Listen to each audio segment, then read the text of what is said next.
I found this article last night. The Last Jedi didn't break Star Wars, it saved it. It's because the Rise of Skywalker comes out in 7 days, it's time to just reaffirm what a masterpiece The Last Jedi was all over again. I really enjoy the hypocrisy that if you enjoyed The Last Jedi, then talking about it at any amount of time, any date, no matter how long it's been since it came out is great, but if you didn't like it and you decide to discuss that, then you're just a terrible person. Now I've got a list of news websites and such I will go check articles on occasionally when I'm looking for inspiration for a video. The Nerdist was not actually on that list. After reading this, I don't know if I want it to be. But let's just see how this is. Will a week ever go by where we aren't talking about The Last Jedi? The 8th film in the main Star Wars saga came out 2 years ago, and yet it's routinely the subject of mass hysteria on social media.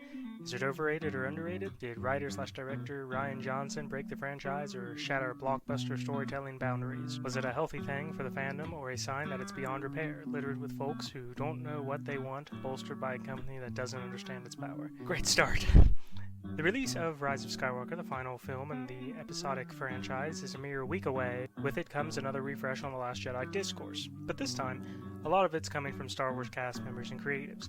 In a recent New York Times profile, director J.J. Abrams, who kicked off the sequel trilogy with The Force Awakens and returns for Rise, spoke of the divisive Jedi. It's a bit of a meta approach to the story, he told the paper. I don't think that people go to Star Wars to be told this doesn't matter. Which is true, you don't want to go to anything and be told that it doesn't matter. Then why do you want to be there at all if it doesn't matter? It's just a waste of time. You want to be able to enjoy it. Elsewhere, actors Daisy Ridley and John Boyega expressed relief that Abrams was back.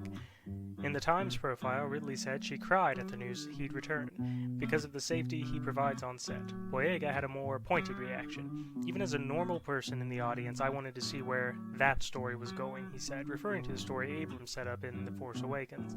And that was, in his opinion, thrown for a loop in Jedi. Well, it kind of was. In a separate interview with Hypebeast, Boyega said he disagreed with a lot of the choices in The Last Jedi, and said the movie felt iffy to him. You know, if your own cast thinks you've made problems, then you might have. They set him up as a really interesting character. I was really curious how they were going to take it, and it just didn't go anywhere. The stormtrooper that, decided, no, I don't want to be a part of this, after all that brainwashing and stuff that they basically go through, that's really interesting. They humanized him, and then they blew up a planet full of them, so... Abrams and the actors are certainly entitled to their opinions, but the specific way these quotes are angled seems intentional on the eve of The Rise of Skywalker. They feel like another one of Disney's controlled marketing narratives to both have their Star Wars cake and eat it too. The Force Awakens marketing put a lot of emphasis on the film's use of real sets and practical effects, distinguishing it from George Lucas's prequel trilogy while quietly throwing it under the bus. A making-of documentary on the film's Blu-ray never once mentions Harrison Ford's unfortunate onset accident, one that derailed the production for months and forced major rewrites. Well, I don't imagine that they'd want to put emphasis on that. That's kind of bad. And one of the complaints of the prequel trilogies that I remember was that they overly relied on CGI effects. So stating, yeah, we're using as much practical effects as we can, that's kind of saying, hey, we're listening to you. Which is good. You want to listen to your fan base because, they're the ones who pay you. The non-saga Star Wars films all face serious behind-the-scenes troubles that were promptly swept under a rug. The Disney era of Star Wars, like most things, Disney prefers the denial approach to controversy. Reference it subtly, if at all, and move on. Again, it kind of makes sense not to want to focus on your bad points. Boilerplate answers from cast and crew during press interviews for The Rise of Skywalker maintain another narrative. The Last Jedi didn't derail Abrams' master plan, but the choices weren't ones that he'd make. The repeated adage that Episode 9 is an ensemble piece, emphasizing the relationship between Rey, Finn, and Poe, feels like a backhanded dig at Jedi, which kept the trio apart. It was hard for all of us because we were separated, Boyega told Hypebeast, I'm gonna keep saying Hypebeast, of filming The Last Jedi. I mean, personally, I don't really see anything too bad about them being kept apart. I mean, really, Poe and Rey, I don't think had much interaction at all to begin with. The only linking character for them is Finn. He had a potential romance with Rey, it looked like, and then a best friend in Poe.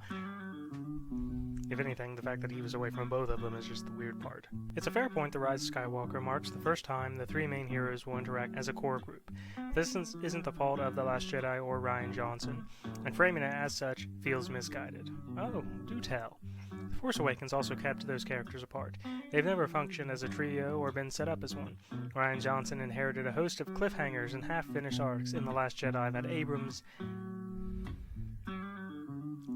teed up in The Force Awakens. Abrams separated Rey from the main group, teased and obfuscated her lineage, left Finn in a coma without a pledge to the Resistance, never set up the state of the galaxy post-Return of the Jedi, plopped Snoke into the plot without any context, and put Luke into isolation. Luke felt responsible, Han Solo says, of Luke's disappearance in The Force Awakens. He just walked away from everything. You know, it's almost like this was the first movie in a trilogy, isn't it? Of course he had a bunch of open-ended things that he put down, because there had to be 2 other movies. You need consistency, as The Last Jedi has shown. When you just close off every avenue, then when the 3rd movie is coming up, there's no conflict. There's no interest. There's nothing that's been led up to. They're just throwing the Emperor at us. It's like, okay, why is he here suddenly? You gotta explain that in this movie as well.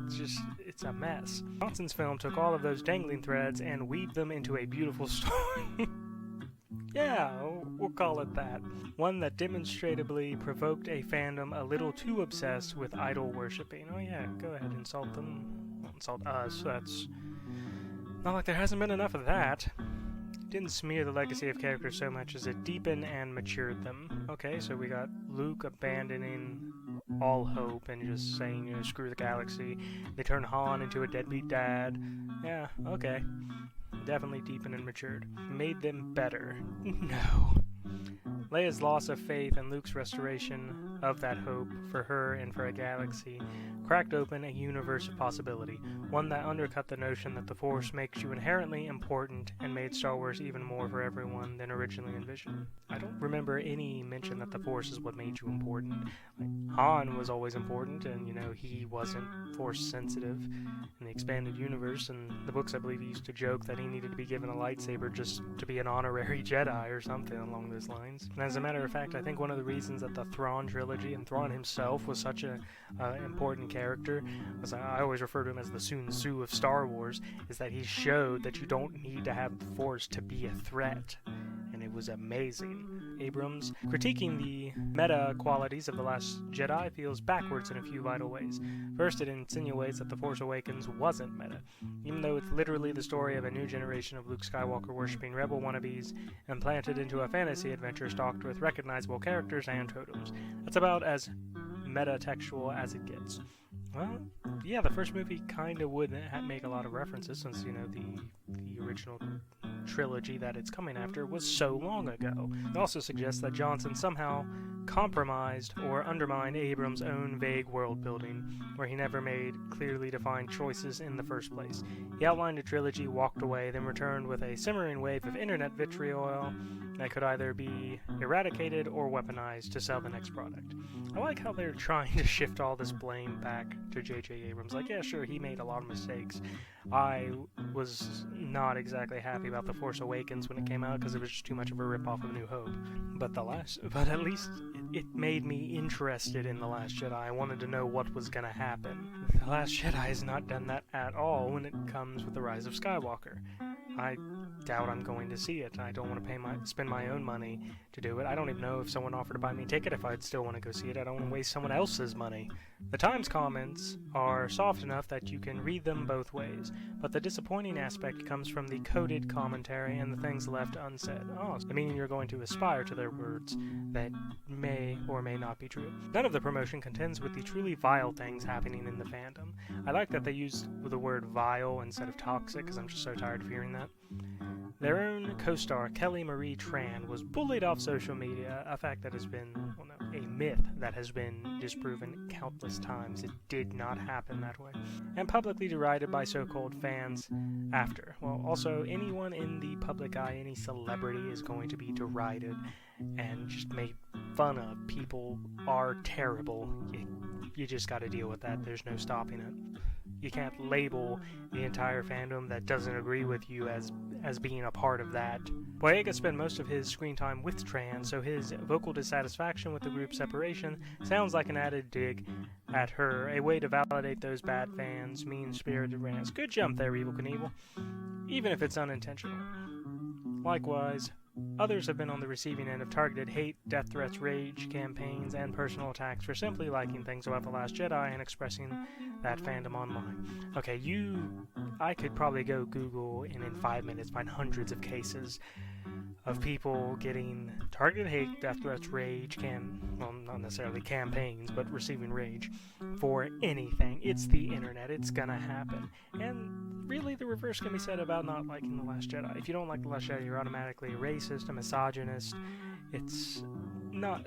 There's only one story that the media likes to talk about. No one is saying dissent is a bad thing. Healthy debate is necessary. The actors don't have to love the movies they star in, but it's all about presentation. Loading a New York Times profile with coded disses at The Last Jedi a week before The Rise of Skywalker comes out isn't even a smart way to sell your movie. It makes the entire franchise look retroactively weaker, and it sets up major questions about what the sequel trilogy is even about. I don't even think anyone really knows what it's about. It's been very disconnected. I like that they're trying to say, Palpatine was always going to come back. Yeah, that was totally hinted about.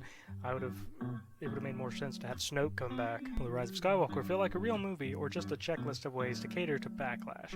Will it walk back the important themes of The Last Jedi, especially Rey's realization that legacy doesn't define her, just to satisfy some quota? Is Palpatine back just to woo the fans uncomfortable with a more challenging villain like Kylo? How in the world is Kylo a more challenging villain? Rey has beat him at every turn. She beat him when she had no training, and he did have training. So she's got... Well, I think the movie's skipping a year or two, so of course she'll have more practice now and be more godlike. He's got no chance in hell of being able to beat her now. There is no challenge. It's impossible to say without seeing it, and it's impossible to know what the future of Star Wars will be, regardless of how the film plays. The smart play for Disney is to listen to the wisdom put forth in The Last Jedi about how to rebuild, to make something new for the next generation of could-be fans, something less obsessed with idols of the past than the awe and intrigue of worlds yet undiscovered. We are what they grow beyond, Yoda tells Luke Skywalker in The Last Jedi. That is the true burden of all masters. It's time for Star Wars to grow beyond. It's like, yes, focus on the generation of could-be fans, not people who do like it, just they might like it. If they don't, I guess you're screwed. Don't focus on the fans you have. I can't remember the exact source, but I'm pretty sure that's like one of the don'ts of business, which is, ignoring your actual customers for people you hope to make customers. That's just a guaranteed way to fail. I'll have to find that source so I can quote it again later. And the comments are not... There's like a couple civil ones, a lot of insulting ones. It's a bit of a mess. My favorite description I've now seen of Star Wars is that the prequel movies were bad movies, but they were good Star Wars movies. And that the sequel movies are good movies, but they're bad Star Wars movies. And looking at it in that light, I kind of agree. The sequels, visually they're stunning. Choreography not exactly that great in some of the fights. Like in Force Awakens, it kind of made, Rey didn't look practiced or trained when she was fighting Kylo. I liked that. The fight in Snoke's throne room looked just terrible. If it wasn't a Star Wars movie, I might have liked it more. Whereas just like in the prequels, there's a lot of depth and world building, and it expands on things like how the Empire came to be, more about the Jedi and all that stuff. But the plot had holes in it, or just inconsistencies, and wasn't exactly well put together. Too many characters, not really a focus on anybody. I can't wait to see how, because I'm expecting the Rise of Skywalker to do worse than The Last Jedi did. I don't know if necessarily it'll flop. I kind of hope it does. Maybe then, it'll be kind of hard to deny that there's a problem with what they've been doing with Star Wars. But I guess we'll know in 7 days. And thinking on the title of this article, The Last Jedi didn't break Star Wars, it saved it. It doesn't really go in any detail as to how it saved it. It just talks about why people think it broke it, and then says, no, you're wrong, and it doesn't really justify its own reasoning. I really don't like the term shilling and don't want to use it, but that's just what this seems like to me. Well, until next time, may the Force be with you, and have a good evening.